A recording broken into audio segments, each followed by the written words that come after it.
Hello there, Sagittarius. Welcome to your April 2018 tarot reading. So, first of all, I just want to start off by apologizing to you guys profusely for not being able to connect with you for January, February, and March. I was dealing with a lot of stuff, and I just did not have time to do the readings, and I couldn't do the reading mainly because I really didn't want to shortchange you guys. I really didn't want to just do the reading just to have it published and, just to maintain my channel, just to have followers, when I couldn't do the reading justice. So I'm very, very sorry for not being able to publish the videos, okay? So without further ado, let's go into your reading. The way that I started doing the April readings for all the other signs is that I tried to extract 4 important messages that came out for them.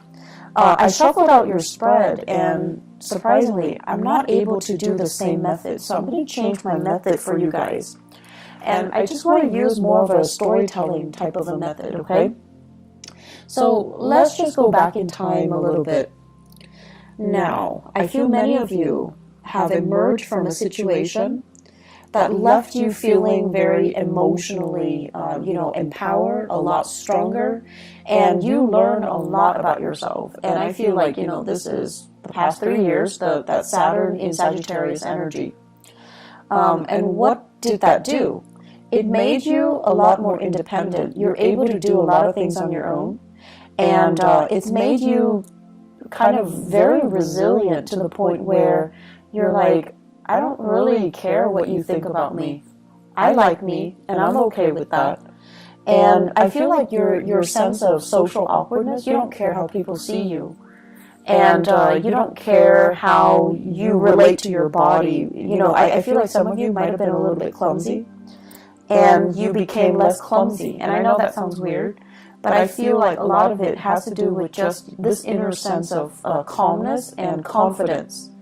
And you're not constantly frazzled and energetically, riled up by other people. You've been through a lot, and I'm not going to lie, I feel like a lot. And so other people's opinions of you don't really matter. They kind of like, water on a duck's back. It just washes away. And I also feel when you're around someone who's really antsy and just, worked up, you're no longer affected by energy.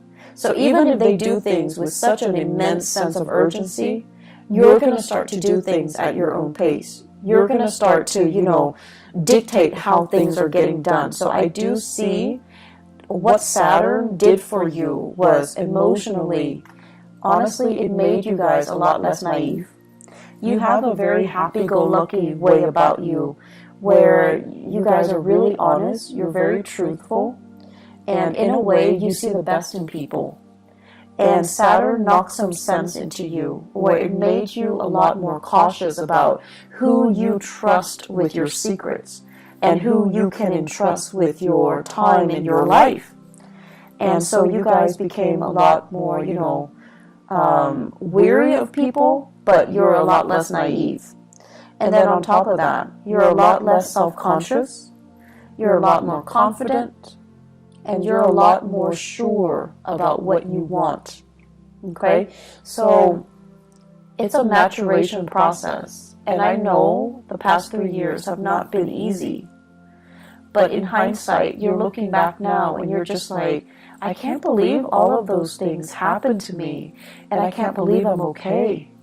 I can't believe, I feel many of you have this major resurgence in faith, in your faith. And faith could be spirituality or, a religion that you prescribe to that you no longer practice. But I feel many of you are coming out of it. And you're just like, someone was up there protecting me. Otherwise, I would not have gotten through it.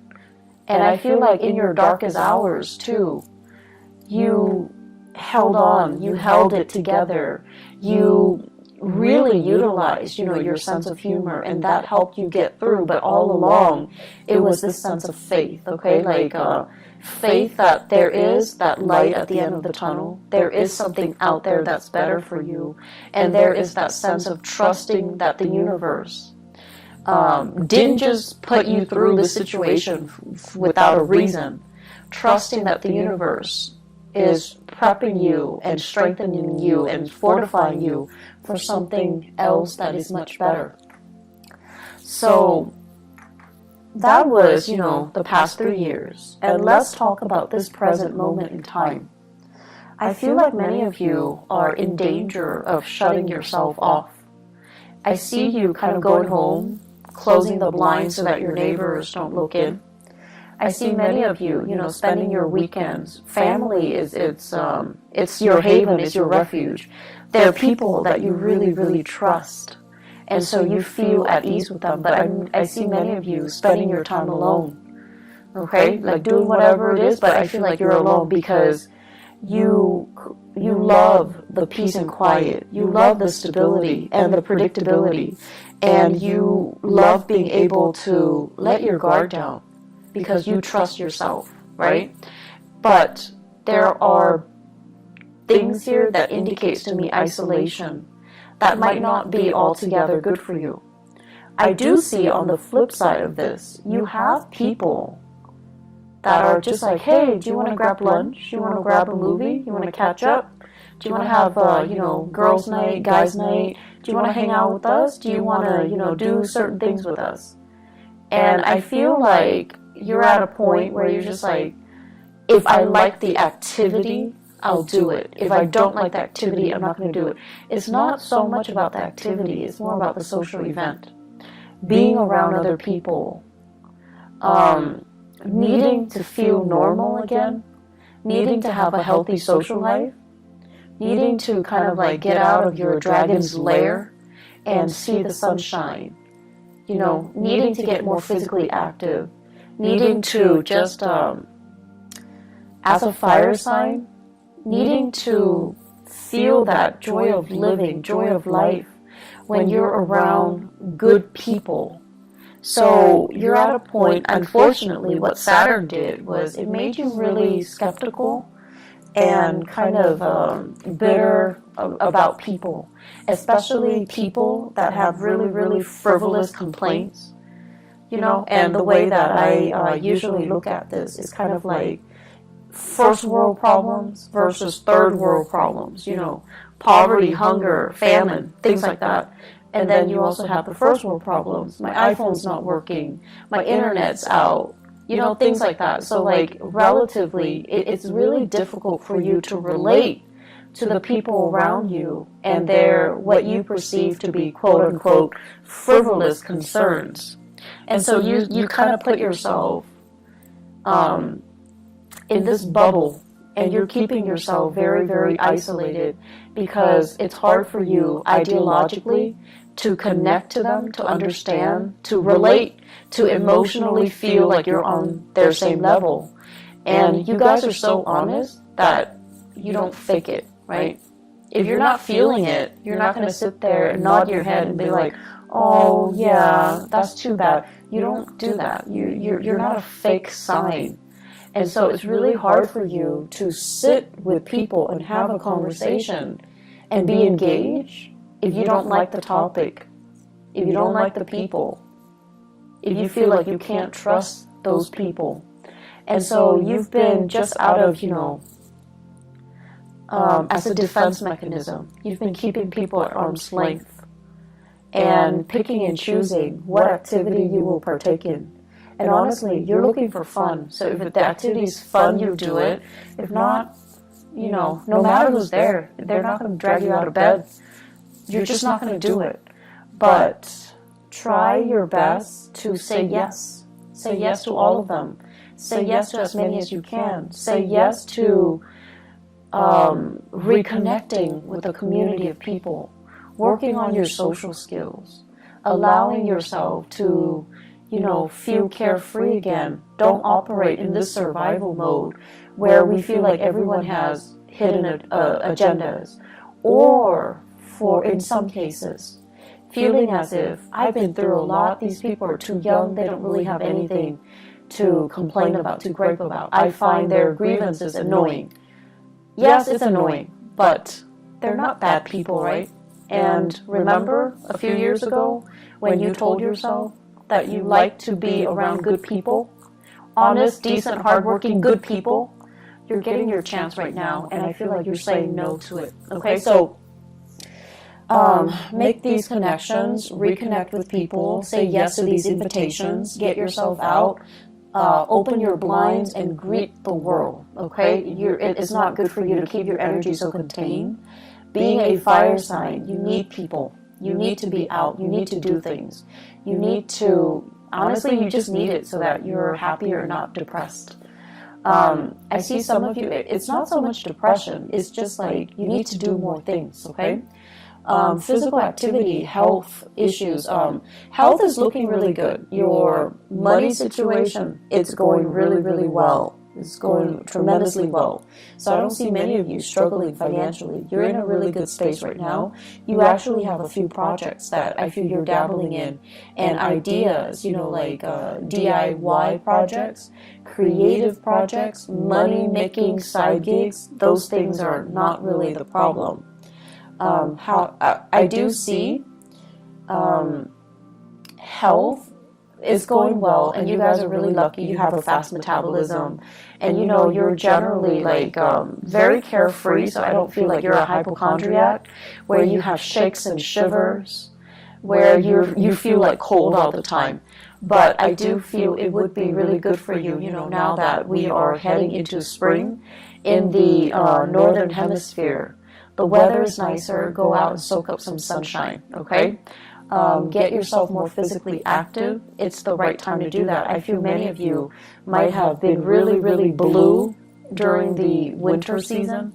There aren't a lot of people, aren't a lot of social activities, or just, the overall gloomy, cold, kind of damp weather in the northern hemisphere that really got to you. And now the sun's out. You need to get out there and do more physical activity. I keep seeing people soliciting you, especially earth sign, Taurus, Virgo, Capricorn. These are there are some romantic prospects in there too. And there are some serious, really good people, really good friends. They're telling you, step out of your shell, go to these events, go to these functions, come over to their house, potlucks, and, just a lot of social activities. I also see air signs, Aquarius, Gemini, and Libra. And I feel like they're coming at you a little strong, and you're just back off. You're a little bit too much. I don't know you that well. I don't know your intentions, so you're kind of telling them stop. So you have the air signs, Aquarius, Gemini, Libra, and you're kind of stopping them. You're holding your hands outstretched, and you're just stop. Too much, too soon. I don't know you. Slow down. And the attention is flattering. But I also feel like many of you are playing hard to get to. If it's too easy, too soon, too fast, you kind of lose your interest a little bit. So you're telling them to, just slow down, buddy, back off. That's fine. Just, make time for people that want to be around you. You're in a really good position where you can pick and choose, actually. So I would say,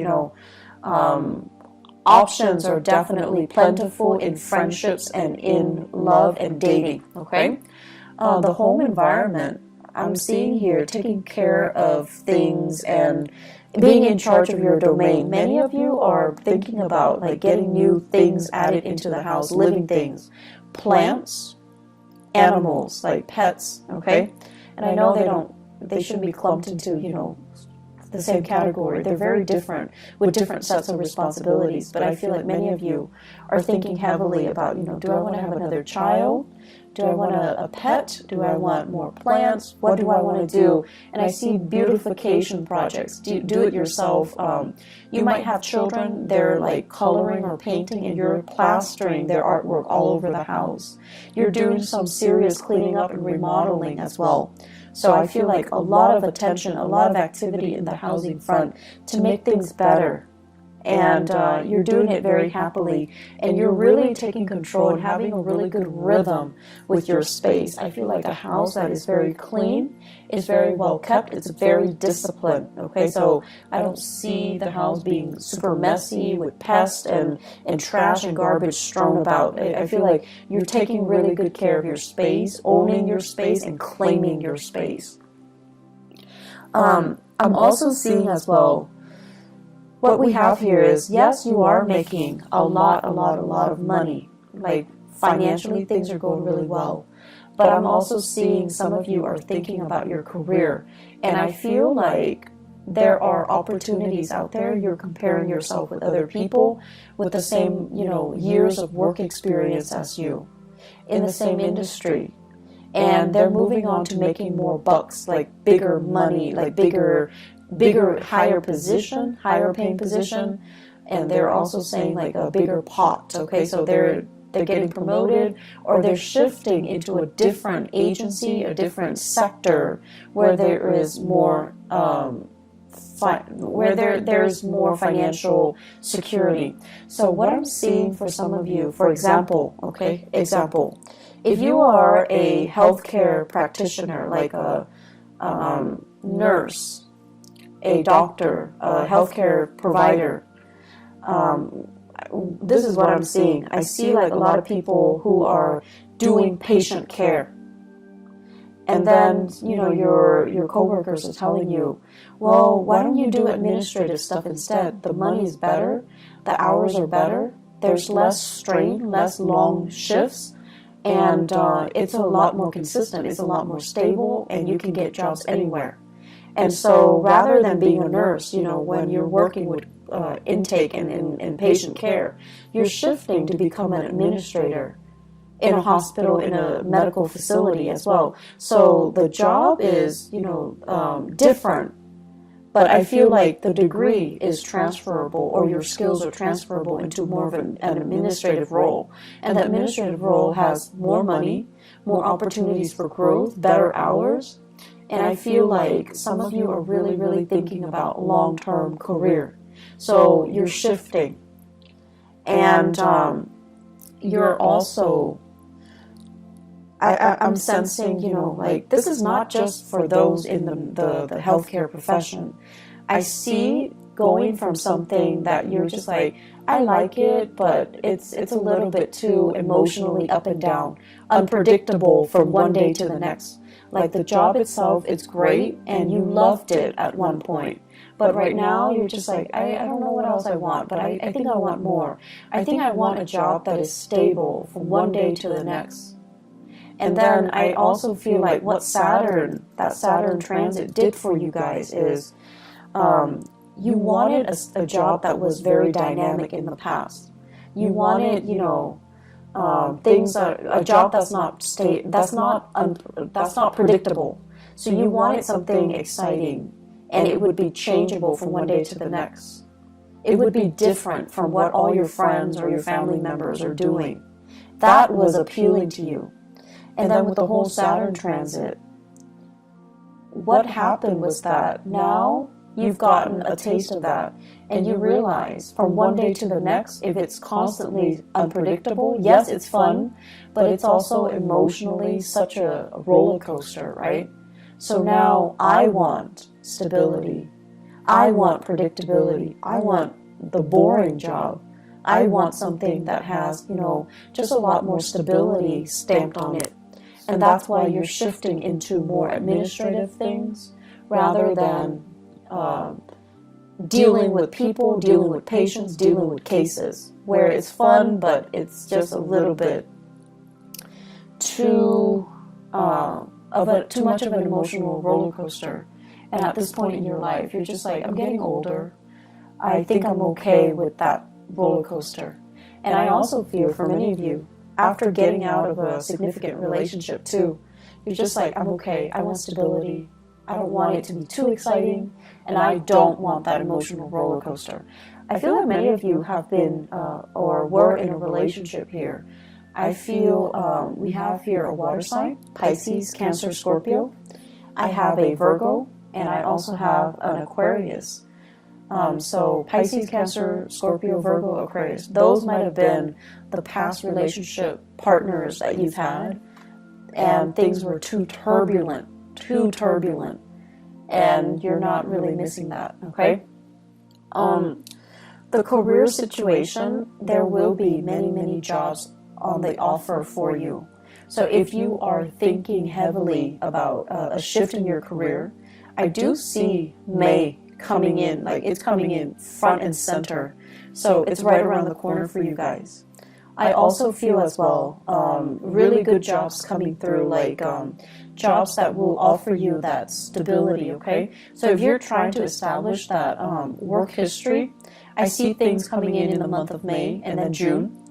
And then I also feel like, you know, don't look at it as I'm going to be doing it for the rest of my life.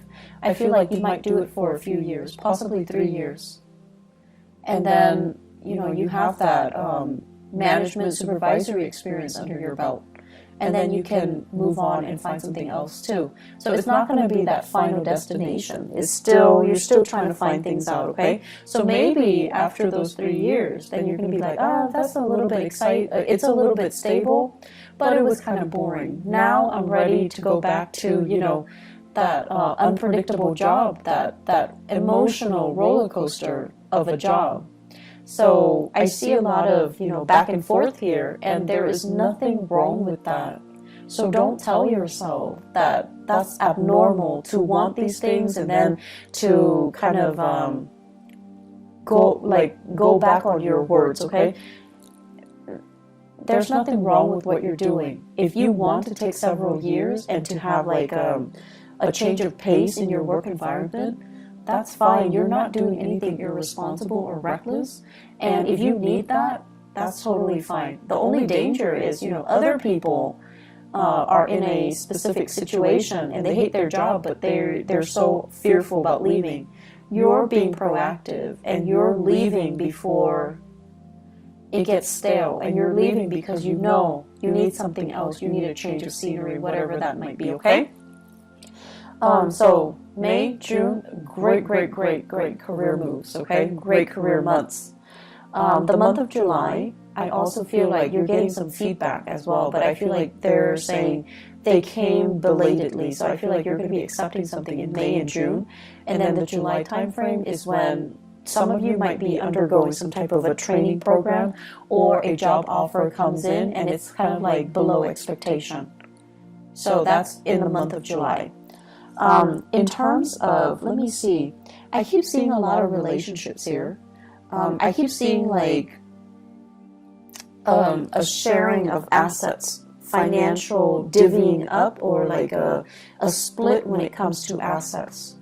I'm also sensing as well, you know, somebody is looking into your financial transactions. So it could be like an accountant, if you are hiring an accountant, and they're looking and they're just like, okay, where did you spend your money? What was your, it's also tax season. So I think that might be, you know, the cause of it. Somebody's looking into it.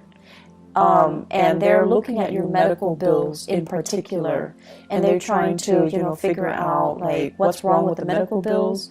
Are there things that are past due? Why is there a past due amount?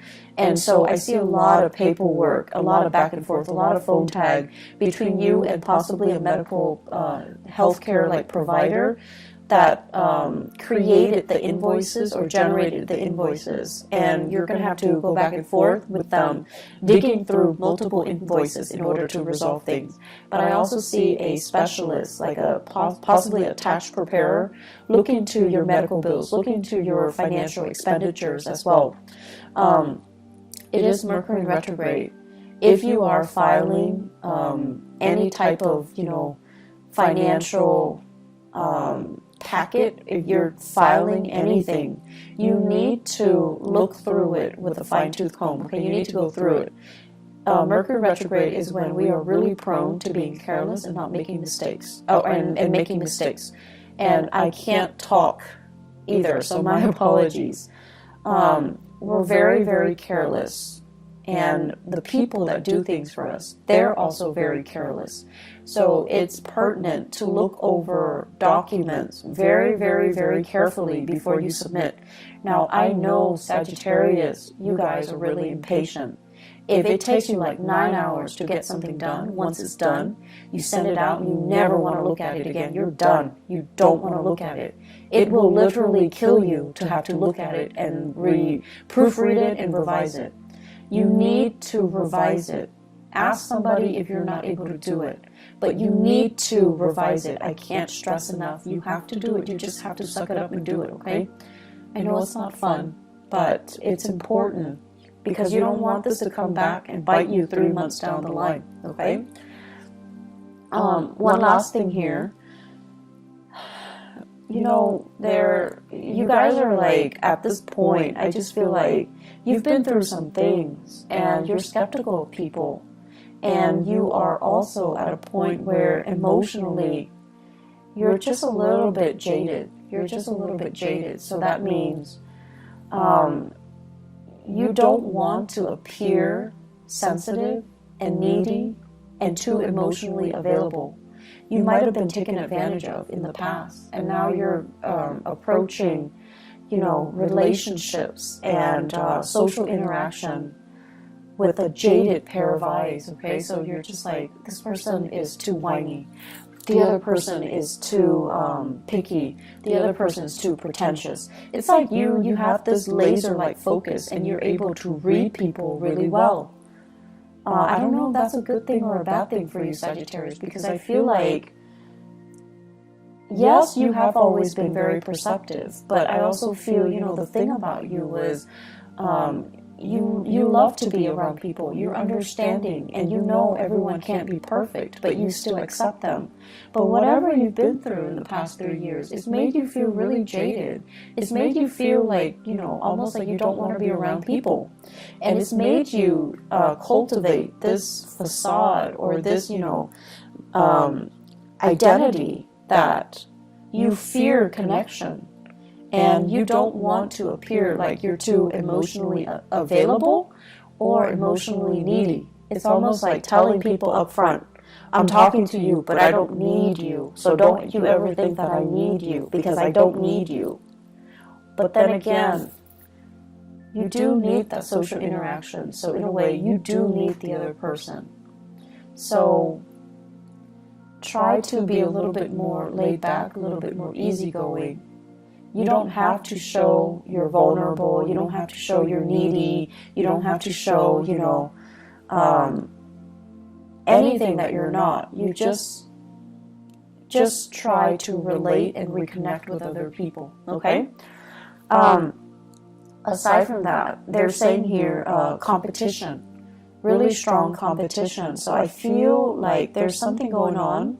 Whether in your, like, if you guys are involved in competition, if you are kind of like comparing yourself with other people in the way that you look, like your body image, your performance at work, or everyone competing for jobs, okay? I know it's not a good place to be when we are under that much scrutiny and we feel like we have to do everything perfectly because we're being judged. But try to let that go, okay? You're very confident in yourself, and that should be enough. You do not need to find that validation in your environment, okay? Try to let that go. I hope the reading is helpful for you guys. I just feel like the energy is a little bit tense. And I hope it will clear up. I hope it will clear up for you guys. Just more than anything, reach out. Reconnect with people, okay? I'll be back for the May reading. I'll try my best for mid-April, but I'm not sure if I'm going to have the time, okay? If I do, I will definitely do it for you guys. If not, I'll see you guys in the month of May, all right? Take care of yourself, Sagittarius, and I'll talk to you soon. Bye-bye.